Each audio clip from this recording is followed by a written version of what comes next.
Olá, tudo bem? Na aula de hoje, iremos tratar sobre como dividiremos o trabalho de desenvolvimento e quais as linguagens que podemos utilizar. Vamos lá? Nessa disciplina, veremos quais as linguagens apropriadas que iremos utilizar para o desenvolvimento do nosso projeto. Antes de pensarmos no desenvolvimento, devemos conhecer o que queremos fazer. E neste processo de criação, temos duas vertentes, o front-end e o back-end. Front-end, que seria a parte inicial, e back-end, a parte final, temos ferramentas e soluções específicas para cada uma delas. Os desenvolvedores de front-end e back-end se completam na maioria dos casos.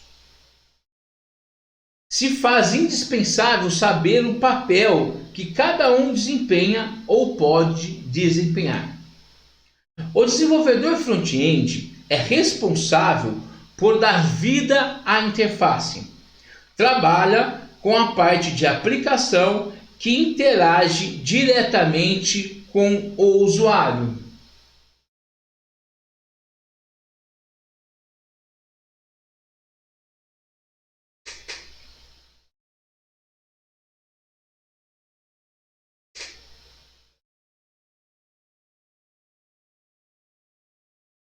Vamos dar uma olhada o que seria esse front-end.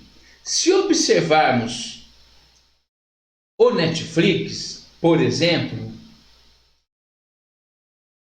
vamos analisar aqui o início do Netflix. Ele apresenta um vídeo de destaque. Nós temos os filmes divididos por seções.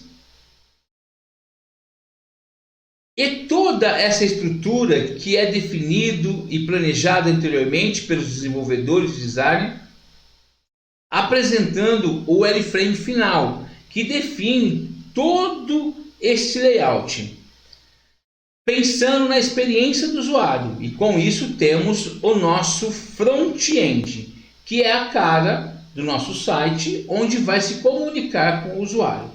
Agora o back-end tem a função de como armazenar esses vídeos, como buscá-lo na hora que o usuário clicar no vídeo, como mostrar os vídeos de acordo com as experiências do usuário.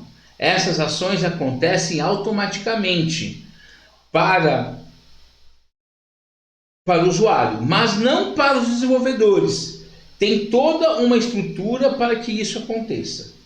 Outro exemplo, vamos citar o Facebook, que seria a rede social, onde temos para cada segmento uma tela. Se formos no perfil, terá a minha aparência, com as informações que publico ou compartilho. Na página inicial, temos a apresentação, ou melhor, as informações que é compartilhado pelos membros que estão interligados dentro da minha rede de amizades. Portanto, temos a aparência que é apresentado para o usuário. Então, toda essa aparência que é apresentado, né, é o front-end. E todas essas informações que são apresentadas e buscadas em algum lugar, ou melhor, em um servidor, através de um banco de dados, e esse serviço é feito no back-end. Vamos pegar agora um exemplo de um aplicativo que roda de maneira online, mas não roda em um navegador, como os exemplos que citamos anteriormente. O Steam, que é uma plataforma para jogos, temos toda a aparência e a sua navegabilidade, que se interage com o usuário. O front-end E temos o back-end, que permite o armazenamento dos jogos. Portanto, todos os exemplos que nós citamos aqui, o Netflix, a rede social Facebook, agora o Steam, todos trabalham dentro do front-end e do back-end.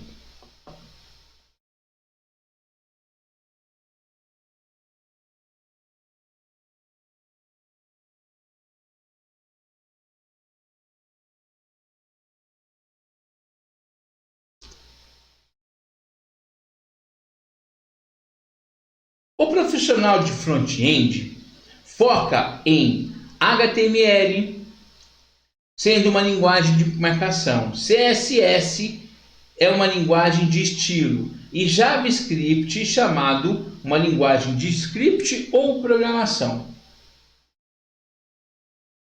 Linguagens de marcação são utilizadas para definir formatos, maneiras de exibição e padrões dentro de um documento qualquer.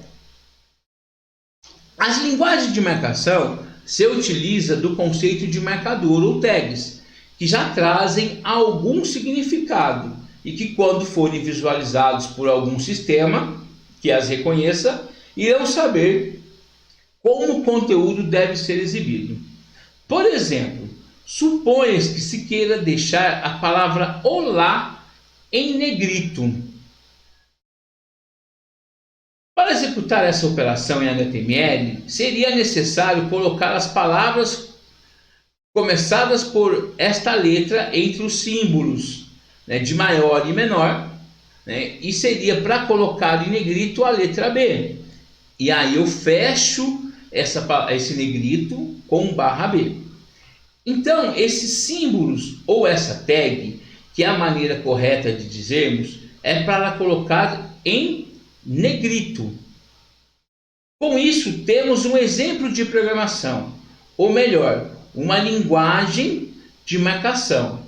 Não podemos falar que HTML é uma linguagem de programação, ela é uma linguagem de marcação. Além de HTML, temos o XML, o XHTML, CGML e entre outros.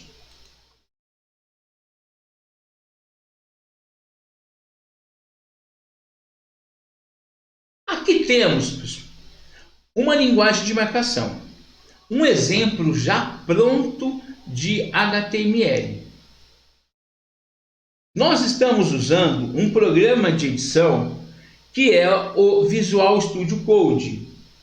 O desenvolvedor ele pode escolher qualquer programa que faça a edição em HTML. Nós escolhemos um que é bem utilizado, que seria o VS Code. Nós estamos começando o HTML com a tag HTML.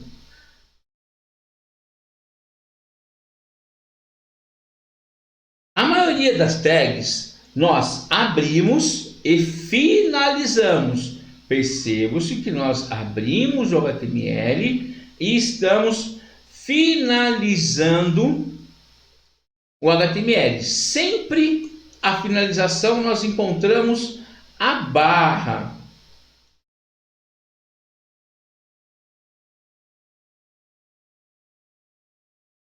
Quando o desenvolvedor de front-end recebe o layout, o wireframe ou o briefing e toda a documentação criada pelo desenvolvedor de design, ele vai transportar aquela ideia para dentro de uma linguagem de marcação. Então, pessoal, neste momento temos o objetivo de mostrar o exemplo para vocês.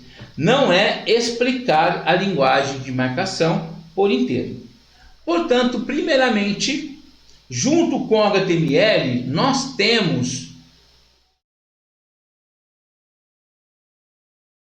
o código, a linha que vai chamar um arquivo de CSS, que é um outro arquivo, que iremos ver o exemplo logo abaixo, que vai dar o formato E também temos o JavaScript, que também vamos ver esse exemplo, que vai dar uma vida, né, uma animação, um retorno. Tá? Nesse momento estamos vendo apenas o código HTML. Neste exemplo, estamos trabalhando com um formulário. Começa aqui, ó, form, que iremos fazer um pequeno cadastro. Aqui é só o front, onde o usuário irá digitar as informações no layout, e esta informação não está sendo redirecionada para um banco de dados, pois esta etapa é lá no back-end. Aqui temos um label, temos aqui, ó, o label, que significa legenda, que é utilizado para exibir o texto, que neste caso será o título nome. Depois tem uma caixa de texto, que é definida pelo input, ou seja, significa entrada, e é uma caixa do tipo texto. Certinho? Temos aqui todo o conteúdo que irá definir a estrutura do nosso formulário, que neste momento foi construído usando apenas o HTML, que irá ficar desta maneira. Então vamos ver como que ele vai ficar. Olha lá, pessoal. Então ele vai ficar um formulário com esta aparência. Você pode ver que nós temos a nossa legenda, a caixa de entrada, que é onde nós podemos inserir a informação, onde aqui nós definimos o label para o nome e o input. O usuário poderá inserir alguma informação, e no momento que ele clicar no botão enviar, não vai acontecer nada, pois ainda não foi vinculado a um banco de dados, que seria o back-end. Tá? Então ele tem uma ação, mas ela não acontece. Agora,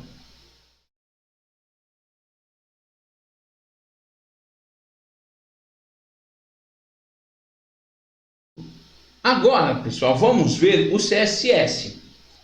A tradução do CSS significa folha de estilo em cascata, que é o código que você usa para dar o estilo à nossa página. Lembra lá do formulário? Ele tinha toda uma cor, um fundo, e quem deu esse estilo foi o CSS. No exemplo apresentado, estamos formatando a tag HI. O font family define o tipo da fonte, o font size define o tamanho da fonte, color, a cor da fonte, border button, que seria a formação da nossa borda, e também temos aqui o estilo da tag P. Iremos ver o exemplo que irá definir o formato do nosso formulário. Portanto, nós temos o nosso arquivo chamado contato estilo.css. Lembramos que ele está sendo chamado aqui dentro do HTML. O contato estilo.css, vamos verificar que estamos formatando o corpo, aqui ó, body, onde nós encontramos o padding, que seria o espaçamento, que está no valor de 0, e a nossa margem, que também está como 0. Estamos aqui formatando um formulário, onde definimos a fonte, o tamanho da fonte, font size, e assim por diante. Lembramos que apenas estamos mostrando a funcionalidade do HTML, CSS e JavaScript, e não a programação como um todo. Encontramos aqui também a tag H1 com suas formatações. Salvando esse nosso arquivo, o nosso formulário, como nós já vimos, ele vai ficar desta maneira. Tá? E aí nós temos a sua formatação, o seu fundo, a sua fonte.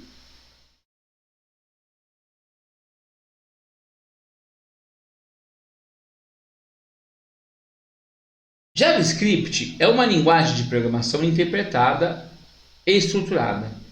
Juntamente com HTML e CSS, o JavaScript é uma das principais tecnologias do World Wide Web, www.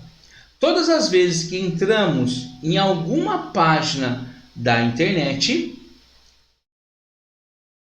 e ela faz mais do que apenas exibir informações estáticas, como conter imagens gráficas, tá? E que se movimentam, dados interativos, vídeos ou conteúdos que são atualizados de tempo em tempos. Isso só é possível se utilizarmos JavaScript. Podemos dizer que damos vida a www. No exemplo listado, estamos utilizando a instrução alert, que fará aparecer uma janela pop-up com um texto inserido.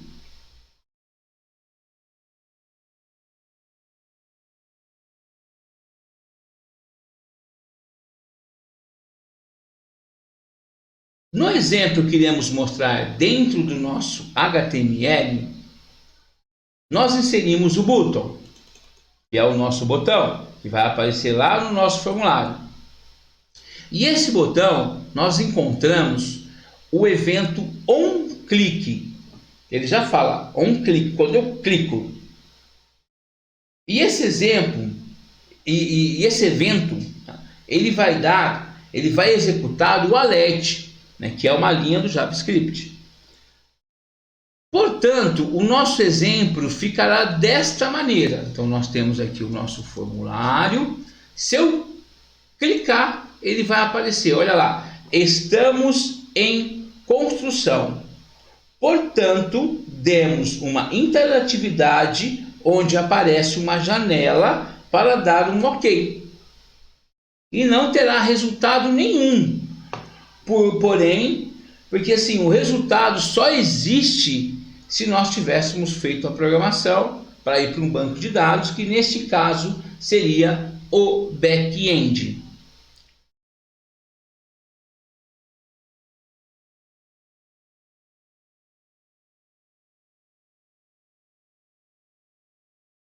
Para o CSS e o JavaScript, há bibliotecas e frameworks que possibilitam a criação de projetos arrojados, dinâmicos, como por exemplo o Angular, que trabalha com a criação de interfaces, o Vue.js, que trabalha também com criação de interfaces, e o Bootstrap, que ele é muito mais completo. Frameworks ou bibliotecas são estruturas prontas que podemos utilizar dentro do CSS e JavaScript, possibilitando layout criativos e dinâmicos. É comum alguns profissionais de front-end trabalharem mais com a parte criativa e artística de aplicação, assim como também aos que possuem um perfil mais voltado ao back-end, mesmo atuando como front-end. Esses possuem mais familiaridade com a programação e suas nuances. Um tipo de perfil não invalida o outro. Como o nome sugere, o desenvolvedor de back-end trabalha na parte de trás da aplicação. Ele é o responsável, em termos gerais, pela implementação da regra do negócio. Em uma aplicação web, esse desenvolvedor, quando focado, não toca na parte visual da aplicação, por lidar com regras de negócio. Às vezes, um programador de sistemas, como de aplicações comercial e até científicas, pode ser chamado de desenvolvedor back-end. E geralmente nessas aplicações, esse desenvolvedor trabalha um pouco com a parte visual. Por isso, o desenvolvedor back-end, levando em conta, é um desenvolvedor de aplicações web. Quando falamos de back-end em desenvolvimento web, nós deparamos com várias linguagens, como o C#, o PHP, o Java, o Python, o Ruby e entre outras. Cada uma possui vantagens e desvantagens em relação ao uso no desenvolvimento web, bem como no mercado de trabalho. Algumas linguagens são mais atuais e com poucos profissionais no mercado. Desta forma, há uma grande demanda por elas. Exemplo, o Go, o Clojure. Outras são mais tradicionais e fazem parte de um mercado já consolidado e possuem uma grande gama de material e estudo. Exemplo, o C#, o PHP, o Java, o Ruby. Para quem está iniciando, é recomendado focar nas linguagens mais tradicionais, pois o aprendizado será mais completo, dando um número extenso de materiais disponíveis. Isso também facilitará o posicionamento no mercado de trabalho, já que essas linguagens possuem mais oportunidades e empregos disponíveis. Para que o aprendizado em back-end seja ainda mais completo, é preciso ter conhecimento em banco de dados. Exemplo, MySQL, SQL Server, PostgreSQL e entre outros. Normalmente, o banco de dados é conhecido e escolhido com a base no que possuir mais recursos disponíveis na linguagem que será utilizado na nossa aplicação. Portanto, pessoal, chegamos ao final da nossa aula, ao final deste conteúdo, onde vimos a divisão do trabalho de desenvolvedor e quais as linguagens de banco de dados podemos utilizar. Espero que te ajude em seu desenvolvimento e veja o conteúdo quantas vezes forem necessário. Aprofunde mais sobre o assunto. Temos na nossa plataforma Mundi vários cursos voltados para o front-end e back-end. Sugiro que faça e se aperfeiçoe cada vez mais. Estamos juntos e até a próxima!